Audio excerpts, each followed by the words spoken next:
Hello, everybody. I hope you are doing so very well tonight. I am Kai. I am a member of the social media fleet here at Mysterious Galaxy, and I am very happy to introduce FT Lukens in conversation with Ryan La Sala. Yay! So today we are celebrating FT Lukens' release of their book, So This Is and FT Lukens has been a finalist and winner of several wonderful awards, including being the gold winner of Foreword INDIES Books of the Year. Ryan La Sala is the conversational partner today, the author of the lovely novels Reverie, Bedazzled, and The Honeys. And at any time, audience, please click that glowing green box down below, and you can get some signed book plates from FT Lukens, who has so graciously agreed to do that for us today. This is a gentle reminder that everything you purchase directly from us allows our indie bookstore to continue doing such wonderful events just like this.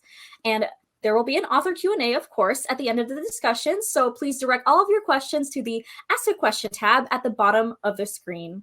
And so without further ado, let us give a warm welcome to FT Lukens and Ryan La Sala. Hello, everybody. Oh my goodness. It's so funny because this is a 7:30 p.m. Pacific time event, but for FT and I, this is like a late night chat. It's like a slumber party, basically. FT, it's so good to see you. It's good to see you. It's YA authors after dark. You never look. I'm gonna try to keep my wig on, my clothes on, but look, it's a late night for me.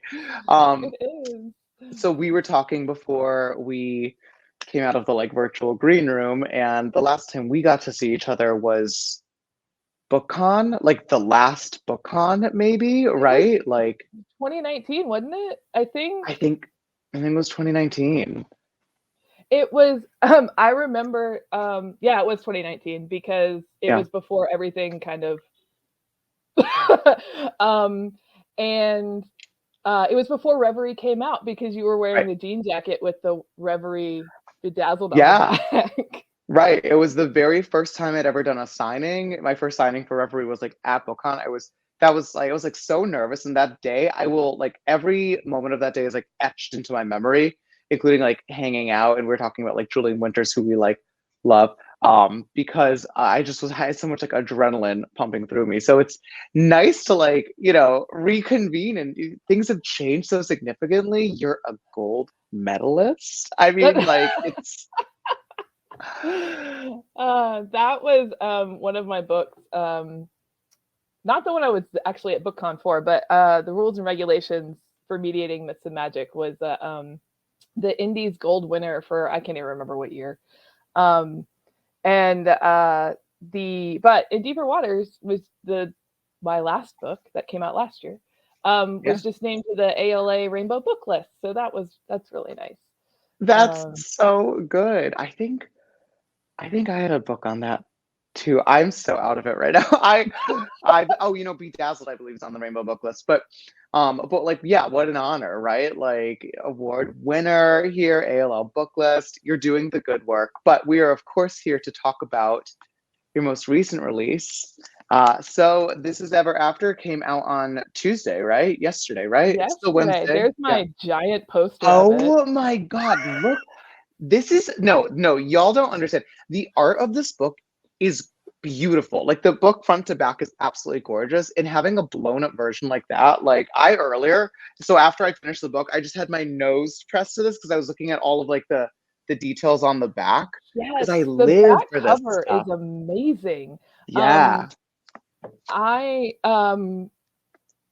I'm so lucky because Sam Schechter is the artist, and she did In Deeper Waters, and then we got her again for So This Is Ever After, and they were like, well, originally everybody was going to be on the front cover, and they were like, that's just too many people on the front, so we're going to do 2 covers. So they did the front cover, and then they did the back, and so the supporting cast is on the back, and she captured them so wonderfully, so well, so well. I think she did a fantastic job. And before we get too far into our conversation, I just want to remind everyone that you can buy this awesome book right now. There is a link. You should be able to see it. You can get some signed book plates. So please make sure to support the lovely FT Lukens, and you can buy my books too. Whatever. We're not here to talk about me, though. We are here to talk about whatever after. But I would love, FT, if you could, because I mean, I've had the privilege, was able to get an early copy of this because we share a publicist, or at least my ex-publicist is now your current publicist. So there's like a fun little like family bond there. I had the benefit of getting a chance to read this, but for those that have not had the chance but are intrigued, interested, have been following your career with voracious appetites, can you just give like a quick pitch of what's in this book and what to expect? Yeah, it's basically a fantasy rom-com in a castle, with curses and magic and a D&D vibe. It's like, that's what it is. Yeah. So it's basically my love letter to things that I love, like romance tropes and RPGs. So that all comes across so clearly, and I'm like so curious about your upbringing in fantasy, because I recognize a lot of the things that like I absolutely adore as like the bones of this book, right? Like you've got the like motley crew of different sort of like archetypes thrown together. You've got the like drafty castle. The book feels very literate in tropes in a really sort of intelligent way, because and I won't spoil anything, so y'all, you can unplug your ears. But it's a lot of really intelligent subversion I found while reading through it. So I'm curious, like what did you sort of start out with when piecing this together? How did this like come into being? So this started because of our friend Julian Winters. I was at a convention with him in South Carolina. He had driven up and I had driven down, and we met there. And I was talking to him because he's a great contemporary writer, and he writes amazing rom-coms. And I told him, I was like, man, I really want to write a rom-com, but I'm just not a contemporary person. I have to have like a unicorn or a Sasquatch or something show up. And he was like, just write a rom-com, but put it in a castle or on a spaceship. And I was like, oh, that's amazing. So that's what I set out to do, was to write a rom-com in a castle. And basically I contacted a few of my friends that I have known, my pocket friends, my internet friends from several years, and I asked them to give me lists of all their favorite romance tropes. And so they sent me all these tropes, and I put them in a list, and I picked the ones out that I wanted to use. And that's really how I built the story, was I'm going to use these tropes, and then I'm going to subvert them as the story goes along.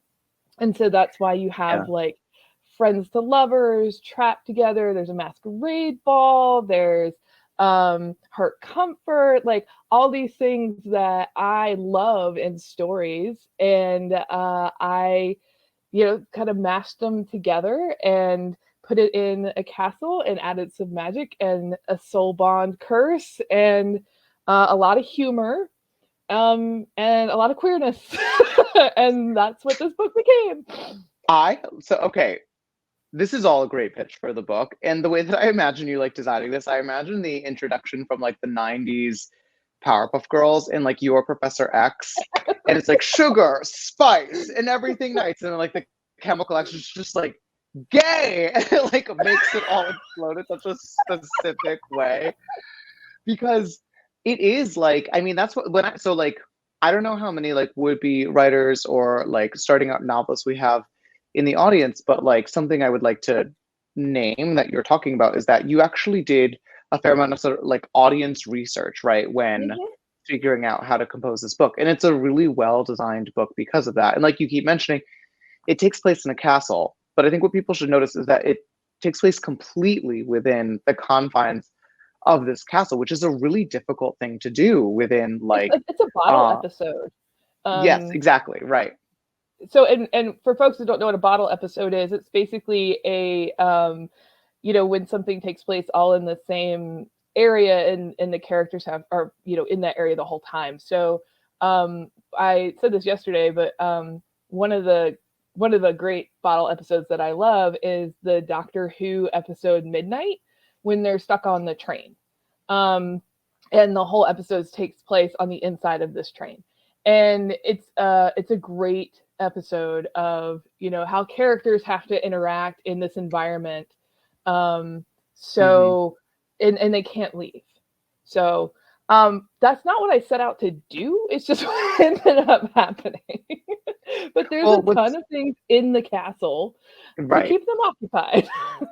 Right, like someone in the chat was like, DJ goes, the castle must be huge. Yeah, DJ, it's a castle. I don't know what castles. Look, I just got back from Ireland where there is like a castle every like 2 feet, and some of them are actually kind of tiny. This castle's not. This castle's big. It's got a lot of different things to do in it. And when you put confines around your characters, it forces them to interact in interesting ways and to sort of confront things that they do need to talk about. You can't really do that if people are running off and escaping. So it's very funny for you to say that, like, oh, this is a kind of an accident, because it occurs to me as like kind of one of the only ways to pull off a book like this, right? Like, it would be very difficult to do this on like the high road, I think. Well, and it occurred to me while I was writing it about 3/4 of the way through, and there was a scene that I was writing, and I was like, oh, this is going to be the only character who actually goes outside. Yeah. So it, yeah. And then I was like, well, it's fine because there's so much, there's still danger. There's like, of course, romance and there's people, different characters that come in and out. So, but the main group are always there together. Right. So this sort of is a good segue, because this kind of gets me into the other kind of like craft question I wanted to chat about, which is, I mean, based on the title, so this is Ever After, one can deduce, and also this is on like the like jacket copy too. So this is, again, not spoiling anything, but like this book starts with the end of an adventure, right? Like the first chapter is the climax of the adventure that kind of brings all of our heroes to the castle. So we're at like the very end of an adventure. I'm so curious. I mean, what was the decision-making process around like starting at the end of something else? And like, how does that create like problems for you as an author, right? Like starting a story there, but you know, also like what blessings did that bring to your process? So I've always, I've always liked, the epilogues of books, or like, that little extra scene at the end of a movie that shows like what's happening a year later, and all those kinds of things. So I knew I wanted to write a happily ever after, and I wanted to do it with a questing group. And I was like, but there's so many stories about the questing groups, and their journey and their adventure and how they form the family and everything. And I was like, wouldn't it be fun to start it at like the climax of the adventure? And it's on the first page. Arik, defeats the evil guy, lops off his head, and then puts on the crown because everyone's like, ooh, peer pressure, put the crown on. And then that's where the book starts.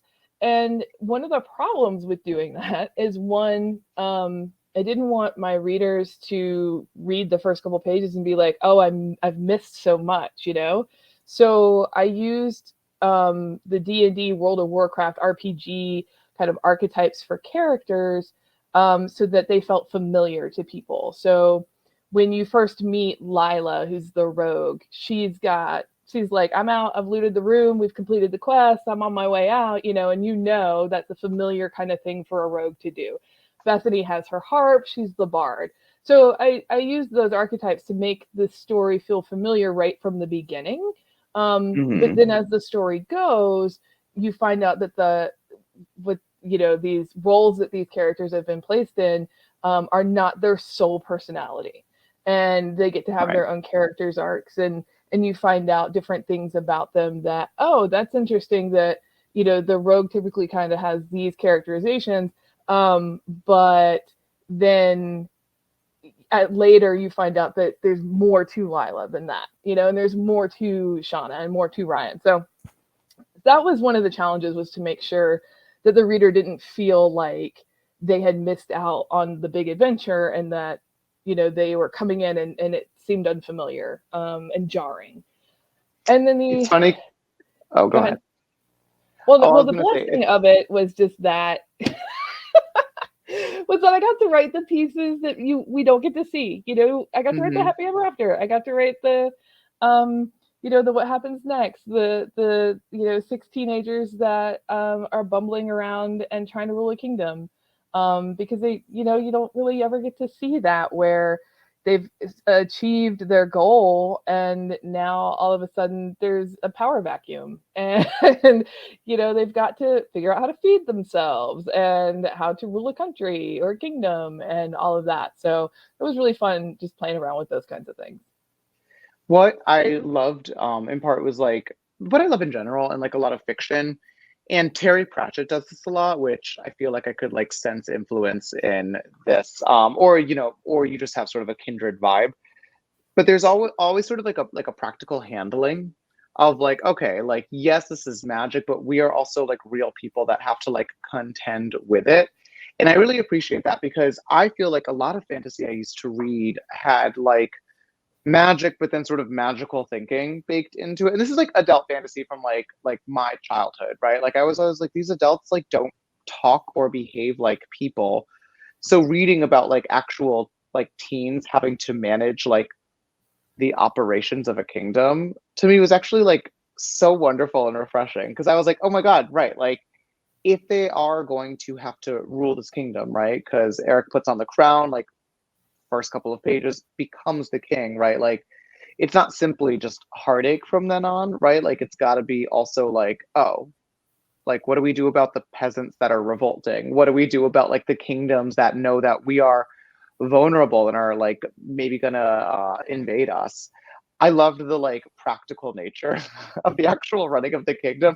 I don't know. I mean, was that on purpose, sort of adding that all in? Was it just sort of to kind of give them something to do, or do you like a good political intrigue? Because I felt like there was something there.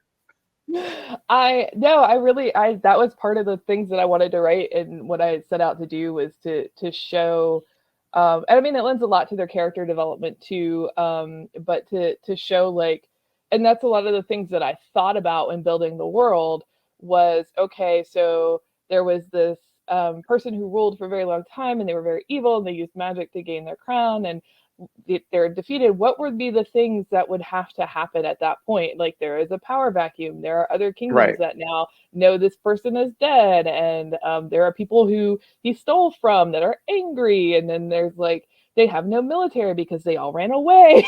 I mean, so yeah, I really thought about those aspects about like what happens when you know you have a quest and you succeed and then what happens, basically what happens next. So those were all Mhm. things that I thought about in the world building and chose the things that I wanted the characters to address.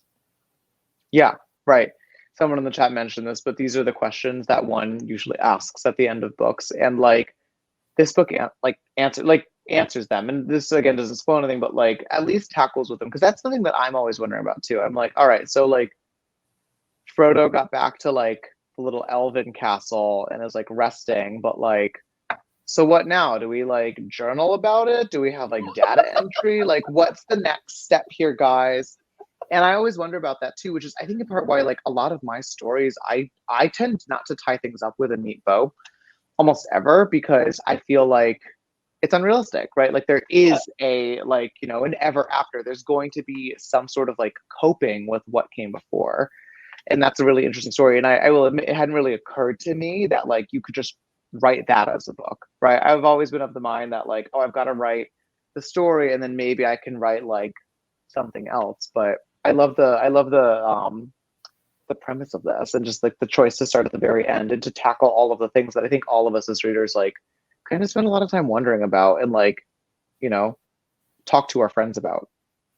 Well, and also you brought up a good thing that I wanted to mention is that you know we have characters that go through traumatic experiences and then they you Yeah. know win, yay, but they've still you know gone through these traumatic experiences and they're you know the characters do at one point have like a round table. They were like, look, we're all still really on edge. We've been fight or flight for 9 months and you know, and they're like, oh no, we're not. And they're like, you tried to stab somebody who knocked on your door. I mean, like, you know, they're still very much dealing with trauma Right. from the previous quest. So there's still a Right. lot of growth for characters after the big, you know, end. It's such a good point to point out. And I feel like there's like a lot of like real life lessons that can be learned from this too. If you're a teen, if you're an adult, because oftentimes like when you go through something adventurous or scary with people, like that kind of creates a specific bond, but it also means that you're dealing with people in a specific scenario. And once you're outside of that scenario, there can be sort of this vertigo. And there's one conversation that I love. Well, I liked a lot of this book, but the one thing that I loved is a conversation between two characters where, they've been on the road for 9 months together, and they know each other presumably really well, but one of them, like, they're just having a small conversation, and she's like, actually, you don't know who I am.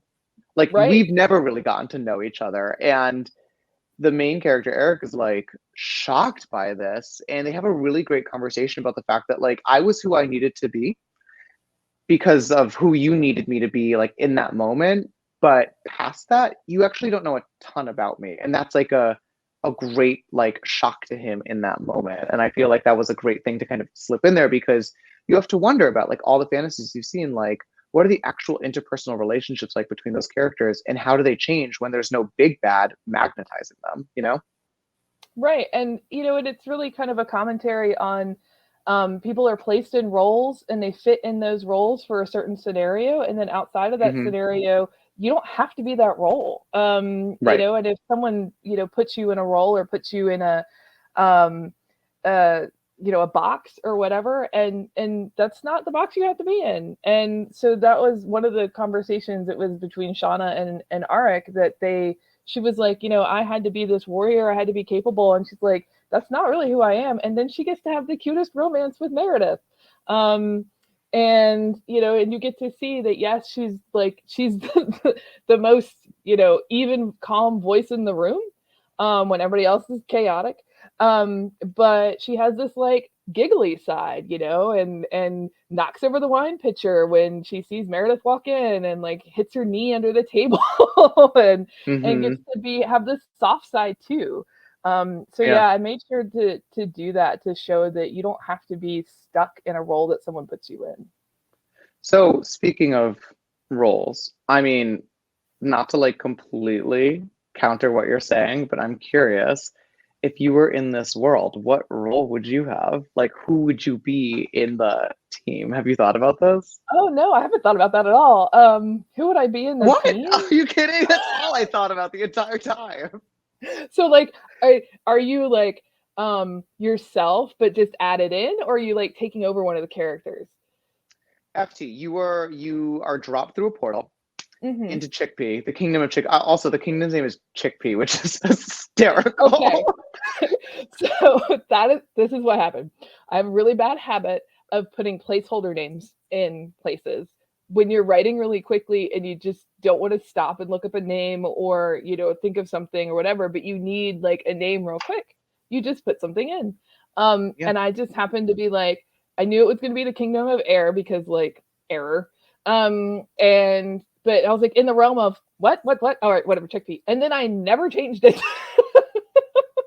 That's hysterical because it, like, I saw it and I knew the moment I saw it that I was like, somebody forgot to delete something, and thank God they did.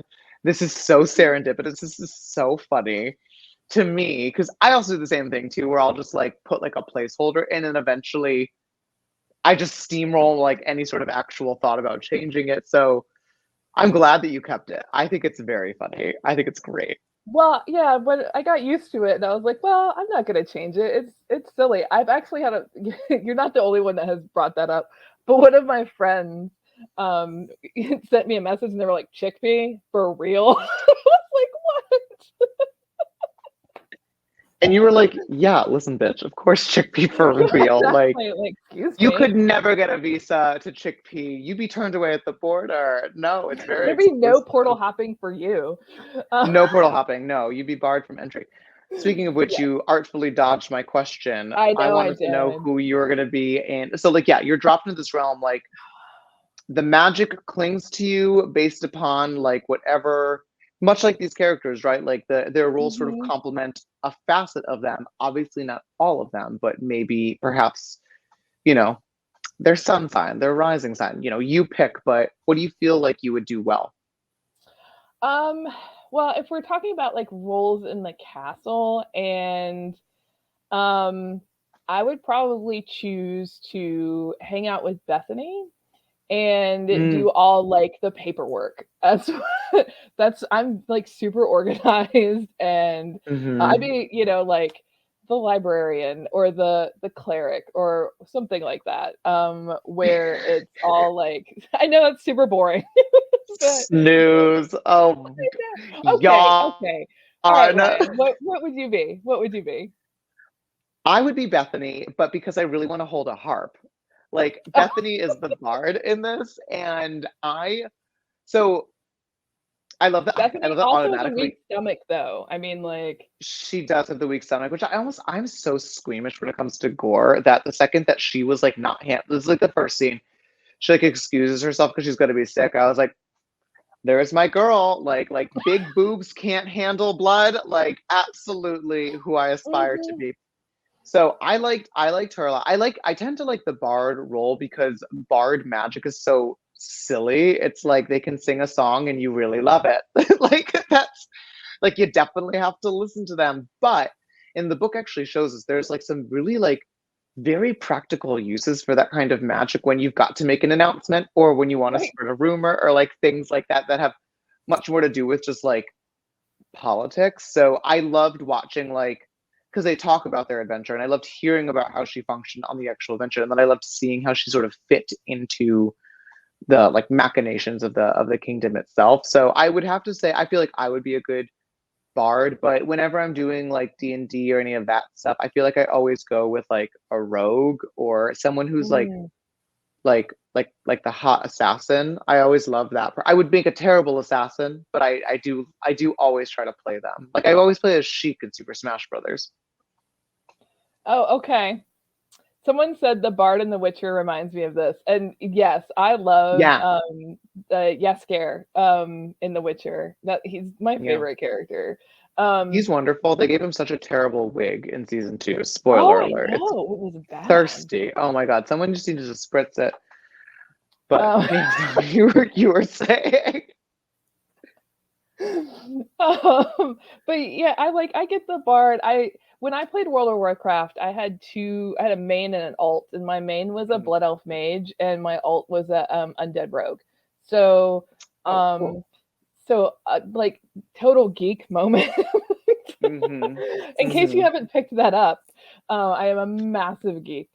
But had a suspicion. Yeah. But I haven't played in a very long time because it's such a time vampire that like it sucks you right in, and then hours go by and you're like, oh, I haven't fed my cat. Oh my god, no, absolutely. That's me in Kingdom Hearts. I decided I was gonna like replay all of the Kingdom Hearts recently, and thank God I don't have a cat because it would be dead. Like those games, they are immersive. I have a lot to do. Wait, one of the things, okay, so this is sort of harkening back all the way to the beginning of this conversation, but one of the other things that I wanted to touch upon is the queerness, right? Because something remarkable that we haven't even like talked about, because there's so much other stuff to talk about in this book, but something like very remarkable about this book is that it's a happily ever after, and there's many queer characters in it. Like you couldn't throw a stone without hitting a queer person. Not that we should be throwing rocks at queer people. That's not what I'm saying, but they're plentiful. And that's like a joy to read, right? So there's something like already drastically different about like this happily ever after than like really any of its like companions. So I mean, I'm curious, right? Like as a queer author myself, like I oftentimes wonder like, am I doing things consciously? Is it just because I'm sort of writing on the world that I live in? Do I just sort of follow my heart? But like how does like queerness and representation sort of intersect with a book like this as you're writing it, as you're sort of designing it in your head and sort of plotting the story? Yeah, so I was very aware that all the characters in the questing group were going to be queer, and it's just because my friend group,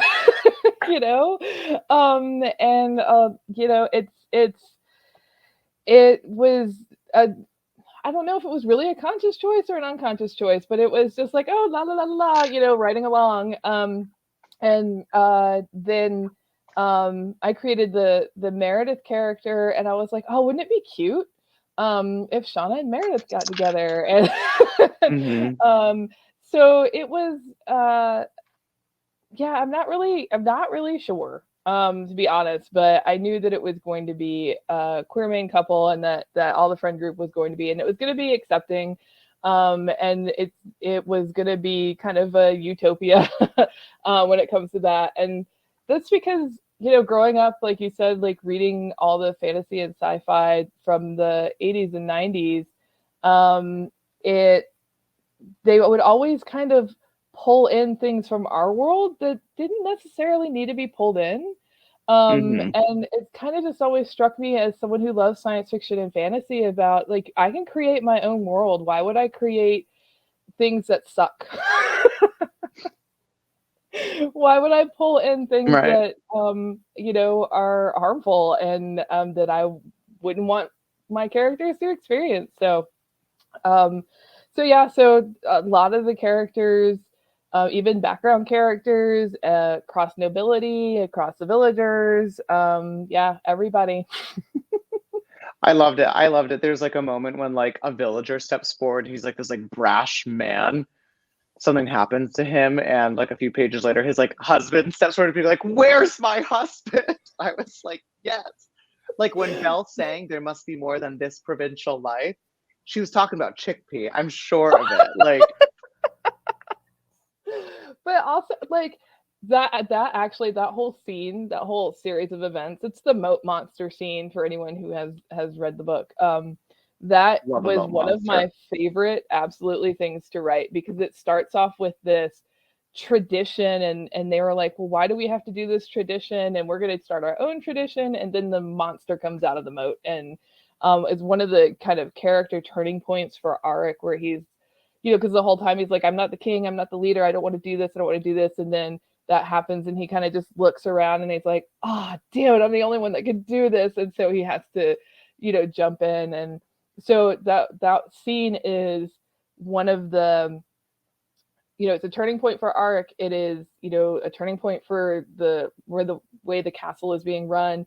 But it's also the first time you see them work as a group in a stressful kind of situation, in an adventure, you know, action sequence, and how they all work together. So yeah, it was one of my favorite scenes to write. Yeah, I mean, unfortunate for that moat monster, I'll say. I have a bone to pick with you. I always sympathize with the creatures that just appear to be doing their jobs, and yet they're like attacked for it. Look, Fantasy PETA will be hearing from me about this. I also just wait a minute. They may have killed the moat monster, but they befriended Crow. Okay, Crow.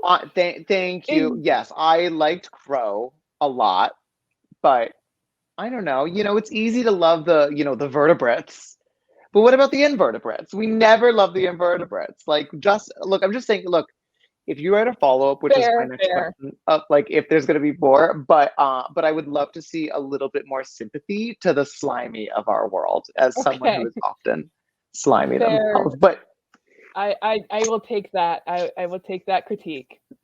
Will you continue this? Because I feel like there's so much you could continue in it, just because there's so many interesting characters. But, you know, you've already written one story past when a story typically ends. Obviously, this ended. Do you see anything beyond that ending? Not right now. It is a standalone, and I will say that if I were ever inclined or asked to write more in this universe, with these group of characters, it would be a Bethany and Gren book. I think Gren kind of got the short end of the stick, and I would like to make that up to them.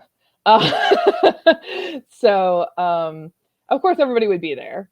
But I feel like that those two characters would have a blast on an adventure together. I have chills because I like literally thought that as I was finishing the book, I was like, oh, like there's so much more. And like Bethany specifically, who I have a soft spot for, I was like, I would love to see her do stuff. Cause like You know, like she sort of like everybody else sort of has like kind of specific things to do, and like her job is kind of like look hot, right? And like be hot. And like obviously like she does actually a ton more than that too. But you know, you can just tell that like she's cool with who she is and like what she wants to do. And I was like, oh, I'd actually love to see that like disrupted, right? Like put her in a spot where she's got to figure something out, because I feel like it'd be like totally transfixing because she's so confident for like everything else. So She is, and like I that. think all the characters have their own special relationships with each other, and I tried really hard to show that you know, like Yeah. Lila and Ryan get along a certain way versus, you know, Lila and Arik, and you know, and each of them have their own specific relationships with each other. And one of the ones that I really really adore is Bethany and Matt's relationship, because they don't really like each other and kind of just Yeah. snark at each other the whole time. It was so much fun to write. There is so much snark in this book, which is funny because like you're so nice. So I'm like, where is all this vitriol coming from? I am nice to you, and I am nice to people I like. But no, it's like I have 3 older siblings, and it's just like it's constant, man. Like the way that we talk to each other is just really, I mean, it's all in love, but it's Right. it can get pretty pointed at times, and we snark at each other a lot. Well, yeah, I mean, you know, you've got a band of heroes who are with each other for a whole ass adventure, right? Like, they're gonna know the pain points and the buttons to push. So it's pretty realistic that they would be. I mean, like, it reminds me of my friends too, right? Like, we sort of talk in like witty, like pokes and prods. And that's part of why, like, so the other genius thing about this book is that, like, you know, we don't see the earlier adventure, but we fully believe that it happened because it feels so real and so present in the way that everyone interacts with one another. Like, I feel like I could tell you, like, scene by scene, exactly what happened to lead up to this book, because so much of it is just revealed through like the exposition of dialogue, which I think obviously was on purpose. I don't know. Or maybe you just did it so insightfully without meaning to, but I don't know. The snark helped. It No, was like effective. no, it was actually one of the hardest things, was kind of to reveal the previous adventure in an organic way, Yeah. without like info dumping. Hmm. And so a lot of that came out in the dialogue, and Right. them going like, "Don't you remember when we did this?" Yeah. Yeah. I'm still wondering about the innkeep's son. Like, Yeah, still, right until the end. yeah. Matt does But not all want of me to the tell that story. I know, and I don't want to invoke his ear, so I'm not gonna push on it. But by the way, y'all, we will be getting to your questions in a second, Wow. but I want to ask a few sort of like final like interview questions, and then we will be getting to audience questions. So if you've got a second, feel free to use the ask a question button, and also after you ask your questions, make sure to go and order your book. Don't forget to do that. That's kind of the most important part of this. But anyways, you just answered half of this question, kind of the challenging part of this. But I always find that each book sort of has its like specific challenge, like the thing that you got to learn in order to write the book. Um, Feel free to answer differently if the exposition kind of wasn't the answer to that. So I'm curious what that was for this book. Then I also want to know, like, what's the thing that kind of came easiest when writing this book? The thing that I had to learn was that I had so much fun writing this, because it's such my wheelhouse, and it's like my geek heart, you know, and my romance trope loving heart, and my you know, D&D fantasy background and all that kind of stuff, that I had so much fun writing it, that when it got to edits, everyone was like, "Oh no." um and it had to Why? Wait, be they didn't like it, or no, they loved the book, but so much of it had to be trimmed down. Um oh, got it. because there was so much other stuff. There were whole characters that were taken out. There was a subplot that was taken out. There was some background information that was taken out, because I had so much fun doing it and writing it, and it came so naturally to me, and I wrote it so fast, and I was like, "Oh, this is so much fun. I love this and all this." Hmm. And then at the end of the day, I had like this huge manuscript. And my agent and I went through a couple rounds with it, and then the editors kind of went through a couple rounds with it, and it changed the structure's still there, most of the characters are still there, and the main plot and one of the subplots are still there, but there was a lot of trimming to do. Got it. That makes sense. I love that. What came, I mean, you sort of answered both questions, I guess, at once. Yeah. And it sounds like what came easiest was also the thing that kind of created the biggest problem for you. Yeah, the easiest was writing it. The hardest was editing it. Yeah, interesting. And now, is that consistent with your other books, or is that something new for you?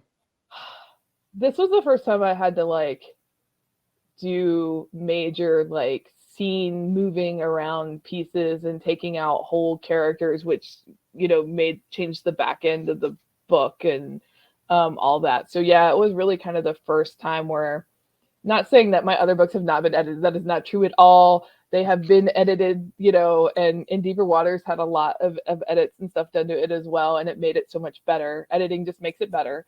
Yeah. But with this one, it was more of kind of not smaller things like, oh, add some things here in this scene to make it this, or this, make this character moment bigger, or it was more like, you need to move this whole chapter up here, cut all this out. God. I mean, yeah, it was a lot of that. Oh my God, that's like my worst nightmare.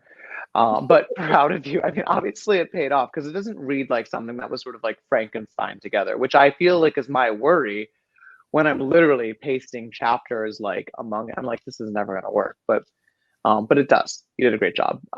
Now, are you ready for some audience questions? Yes. All right, Justin has 1,000 questions for you, and we're gonna go through them real quick. Justin, I love you for asking a lot of the questions that I had too. So, number one from Justin: what are the limits of Matt's powers? Is his magic different from the wizard's? Oh, that's a good question. So, Right. The magic system in this is not as thought out as my other magic systems, because the magic is really there to serve as a problem. So, the magic system is a little kind of loose compared to I just literally an hour ago turned in edits for my next book, Spellbinder, and in that the magic system has really succinct rules and way things work and all that, and that's just not the case in this. So I assume that there would be limits to Matt's powers because he's not as powerful as the wizard. I wouldn't trust the wizard though, because whatever he says, because as you know, he's not the best reporter. So Matt's, the staff does accentuate, is that what word I'm looking for? Focuses his power and makes him more powerful. That's why he didn't want to give it back and was worried about giving it back. So he is more powerful with the staff. And so he can do more intricate spells, but otherwise,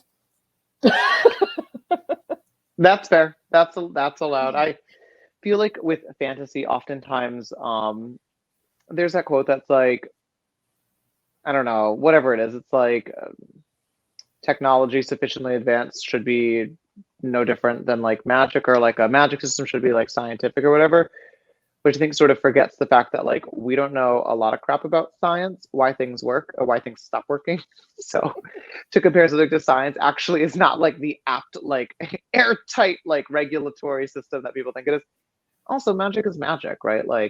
Right. We invent magic and put it in stories so that we can do spooky, fun stuff. So if you are a fantasy writer out there, have fun with it. But I do think there is a place for rules too. So it's interesting that you contain multitudes. You have a book that's really sort of succinct in its rules and a book that isn't, and you can do all of it. Another question from Matt: are both Arik and Matt bisexual? So Arik definitely, well, Arik is pan. And pretty clear, yeah. Yeah. Loves everyone. Yeah, pretty much everyone in the book is either bi or pan. And there are a lot of, and then there's one character that is non-binary, and then I, imagine throughout the villages and the nobility, there's a lot of gender fluid folks as well. So, yeah, I would say that everyone is either, everyone is pan or bi. Great. I love that. That should be my utopia. All right. So what books are you currently reading? Are there any books coming out that y'all are excited for? Well, I just finished reading, or I listen. So I do audiobooks. So I just finished listening to And They Lived by Stephen Salvatore. And I have amazing. My next read is The Honeys. I am one of the lucky people who have an ARC. So I'm super excited for some spooky times. I love that you have that. I mean, I don't even I actually do have a few copies of it, but I'm the author of The Honeys. I'm glad that you have a copy. People outside of publishing don't often understand that, like, we actually oftentimes don't control sort of who gets these things. Right. No, we don't control that at all. It's like very random. So I'm really glad that you have one. In terms of things that I'm excited about, the thing that comes to mind right away is not young adult, it's middle grade, but Claribel A. Ortega has a new middle grade coming out called Witchlings. It comes out next Tuesday, and it's about a witch that during a sorting ceremony doesn't get sorted at all into like their specific coven, and so they've got to embark on this adventure to like form their own coven. And I'm very good friends with Claribel, so sort of watching the behind the scenes of this book and now finally like having it come out is like, I'm very excited about that. Super duper excited about that. It's gonna be super excited about that. I did take the little house quiz, but I forgot what I was. Oh, I wish you remember. You got to take it and DM me and let me know what you get. I think, I mean, I know I'm like House Goose, which is like the chaotic, and their like tagline is like chaotic, mostly good. Like that is literally the tagline of it. And I was like, oh, that's actually very true. And one of the other questions, actually, this is a good transition. One of the other questions we have, which is what would our D&D alignments be? And anytime I take those quizzes, anytime I try to figure it out, I regret to inform you, I always get chaotic evil. What? Yeah. It's always like you're an agent of chaos, like you should be not, like shouldn't be allowed near the DMV. Chaotic evil. So I think I'm pretty neutral good. Okay. I'm not lawful good. And I would think I'm pretty neutral good. I mean, you must very grand thoughts of yourself. I mean, we're good, we're neutral. Yeah. Someone actually has also asked, actually, you know what? I'm going to skip to, I like this question. If you could be a character from any of your novels, any of them, what would it be and why? Do you know who, like, of all of you, of, you know, everything that you've written, whose life would you step into and why? If I could be anyone, I would be Kest from In Deeper Waters. So that is the brother who can turn into the bird. And is, you just want to be a bird? Yeah, I'd love to be a bird. I think that would be so much fun. And I think that Cass and I are very similar already, and a lot of our personality. So yeah, that's who I would be. Because, you know, first off, it's royalty, and secondly, can turn into a bird. So I would love to turn into a bird. Great power. Yeah, I'm with you on that. I think if I had to pick a character from one of my books, I would be Ursula from Reverie, because she is sort of like the battle princess in that book. She's like this, like, she's always dressed in like wedding gowns, but she's also the like brute force of the team. So she's always like wrestling dragons while like dressed in like petticoats, which I just love that combination. It's very high drag to me. So I feel like I'd be good at that. All right, so let me go back to this question, back to D&D. So I know you talked a little bit about this with Steven last night, so sorry for the repeat, but because D&D seems to be such a like sort of influence, especially with this particular book, do you play currently? Like, have you played in the past? Like, is this a big part of your life, or is it something that you just admire from afar? What is the intersection between yourself and D&D? Have you ever like done a campaign? So I am not currently playing, but I have the opportunity because a lot of my friends are playing online right now. And if I had time, I would definitely join a campaign and create a character. I played in college. I was part of the College of Women Mary's sci-fi club. We called ourselves Skiffy. We didn't have a running campaign, but we would play D&D every once in a while and get together and play it for hours on end. But most of my kind of RPG life was World of Warcraft. And that was in this kind of pocket of time where I was out of college and working a job that didn't have a lot of adult responsibilities.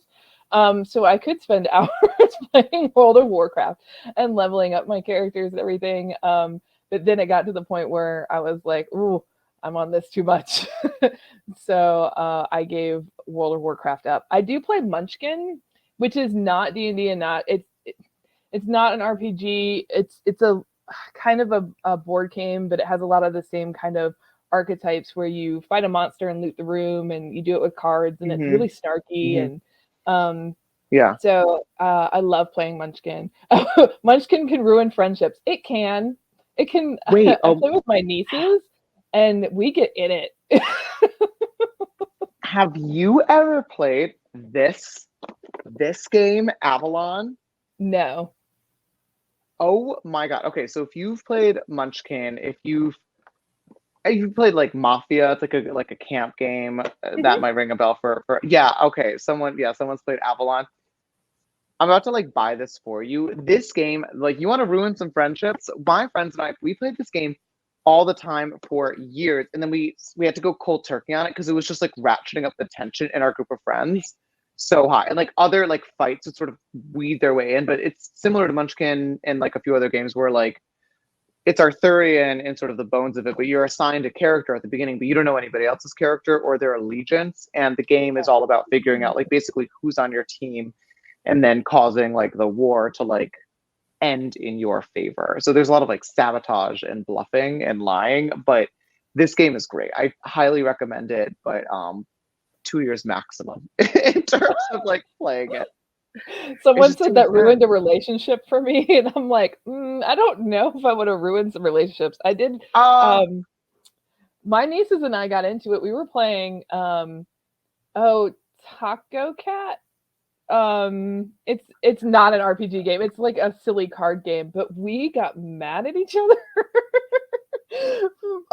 Someone said I have Taco Cat. We were playing Taco Cat, and it's just this game, and you have to slap down and all that. And oh yeah, Exploding Kittens, we played that a lot too.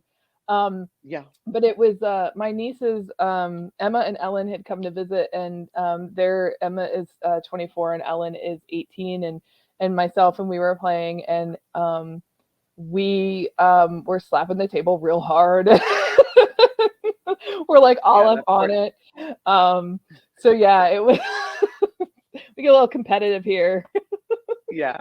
The table was like, what is happening? Like, please, I'm but a table. Oh my goodness. Another good question, and get your questions in because we will be wrapping up soon, y'all. But another good question, back to the real substance, right? We've sort of meandered, but let's get back to the core of what we're here to talk about, which is books and literature. But for this book in particular, what did you do the most research on? Did you do any research at all? What? I hear that slight in your voice, right? I don't want to presume. I'm not assuming, but I mean, did you? No. The research I did has been, my life being a geek is the research that I did. No, I did talk to, like we talked earlier, I did talk to my friends about romance tropes that they liked. And made a list, and that really was my research, because everything else kind of just came from my experiences of loving geeky fantasy media for the last how many years of my life. So yeah, it is totally, I mean, people always say like write what you know, and I think what sometimes people hear is like, you can only write about yourself or like stories you yourself have like lived, but like this is a really good example of like, you know, all about like these worlds and these tropes and like how to subvert them. And like, this is a really good example of like writing what you adore, what you love, because loving something is often the means of knowing it, right? And that definitely shows in something like this, which is totally made out of like a love for a specific type of like fantasy and like playing in that world too. So I think that's smart. I think that's good. I sort of did something similar when I wrote Bedazzled, which is about like cosplay, because that's something that like I was really into. So even though I had never competed in a cosplay competition, I like wrote about it, and then actually went on to compete in a cosplay competition. You after. have So, now, yeah, right? so And you won. Doing it. And, yes, I did. Yeah, I actually, which is, I mean, the irony being is that in Bedazzled, like, it's not so simple. Ralphie is in the book, and he like enters this cosplay competition. It's a much more sort of like difficult ascension for him, but yeah, no, I entered a cosplay competition. I ended up winning, so it was. I was like, and what? not at a small con either. It was New York Comic Con, right? No, it was Anime NYC, which is like the anime Okay. version of New York Comic Con. Yeah, but Okay. it's still, yeah, it was a very big thing, and I was very surprised. But yeah, no, that's my like fun claim to fame is that I wrote a book about something that I proceeded to like act it out in real life, and it like came true. So I was so really when I hoping. saw the video, I was like, "Oh, Yeah. that's so Ryan." And yeah, I did text like my family and friends about it, and all of them like were like, "Didn't you already do this?" And I was like, "No, I just wrote a book about. I didn't do this." So they were all like, "Okay, whatever." Like, what? No one, like, no one was impressed. On the other side of things, they were just like, "Yeah, I mean, this is what we would expect from you." So I was like, "Okay, well, thanks everybody so much for your support." But yeah, you know, I always think of like young, like not young, but like, you know, beginning writers watching this stuff too. So I do think it's fun to kind of talk about like portions of our life that we like editorialize for the page and draw the sort of threading the needle between like, you know, a book and something that inspired it, because oftentimes that connection is not super clear. And sometimes people think like, well, you know, what story could I possibly have to tell? You know, I live in a suburb in Connecticut. That was me growing up. But the fact of the matter is that like whatever you're into, you can tell a story about that most often and make it really interesting. Mm-hmm. Yeah.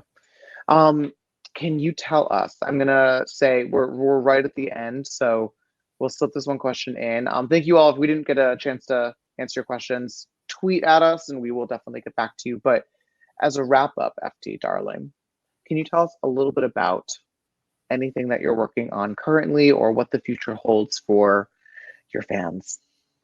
Well, so this is ever after my giant poster just came out yesterday. Yep. I just turned in edits today for my next book that's coming out in 2023. It's called Spellbinder. And it is about rival magician apprentices that I love that so much. It's a Grumpy and a Sunshine novel, so romance. But it's you know, rival apprentices, and that one's really fun. And then the paperback of In Deeper Waters also came out yesterday. So I keep looking over here because I can like see it, but I don't want to go out of frame. right, like I don't have it next to me either. Yeah. But yeah, the paperback of In Deeper Waters came out yesterday. So This Is Ever After came out yesterday, and Spellbinder is for 2023. And that's so far the future. Yeah, I mean, yeah, right. It's weird to be thinking a little bit into the future when like this just came out, but I mostly ask because selfishly I want to know what's next. So anyhow, thank you everybody. This has been so much fun. Make sure to go and get your copy from the link right below us. Thank you. Yes, thank you, both of you, for such a wonderful event. I was cracking up back here. I'm so happy that my mic was not on because I was like, ha, ha, ha. But yes, thank you, both of you, again, for being here. Well, before we say goodbye, I just wanted to ask the both of you, where can we find you on social media? I on Twitter at FT_Lukens. I'm on Instagram at FT_Lukens, and my website is ft-lukens.com. FTLukens.com is not me. It kind of got sniped out from under me. So ft-lukens.com is me. So, but I'm mainly on Twitter. Instagram still kind of confounds me a little bit. You can reach out to me on both of those. Awesome. Gotcha. And I am the Ryan La Sala on Instagram, Twitter, and TikTok. And my website is ryanlasala.com. Awesome. Okay, well, thank you both for a great event. Thank you, audience, for being so interactive and lovely. Don't forget to go buy the book and get the signed book plate. And thank you. Have a great night or day wherever you are. All right. Bye, everyone. Thank you. Bye. Thank you.